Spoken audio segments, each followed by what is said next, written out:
Today I want to share with you a perspective that was graced upon me a couple weekends ago, and hopefully you get some value from it. So I was traveling in Fort Lauderdale, doing a weekend getaway trip, and I was renting one of those scooters, the electric scooters where you just rent them on your phone. It's really cool. They're in Florida, Fort Lauderdale, Miami, and I'm sure many other cities now. But really fun feature, and they go like 15 miles an hour. You go super fast, and it's a great way to explore an area.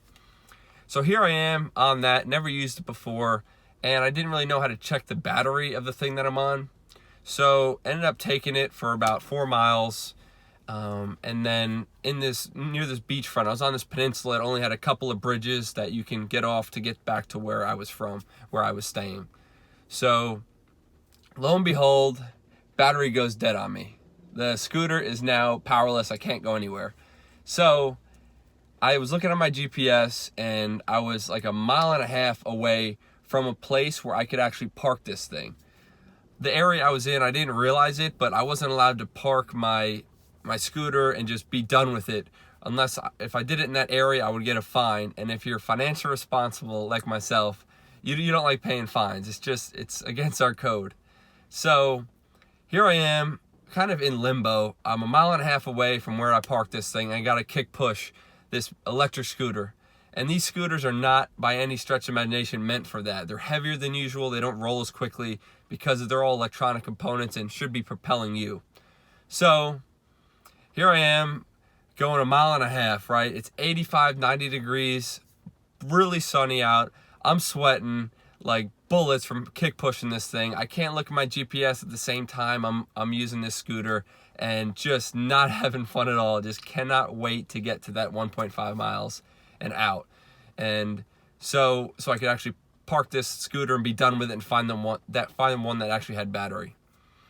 And about halfway through that treacherous, annoying kick pushing this heavy scooter, and people like walking by me or taking their scooter and why is this kid not operating it properly?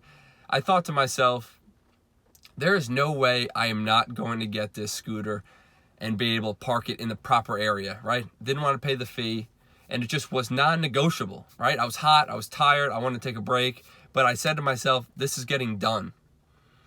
And the perspective that brought to me was, it's kind of empowering, is that there's a place in your brain that says, no matter how hard, no matter how annoying this is, I'm going to do it because I know I need to. There's no other option.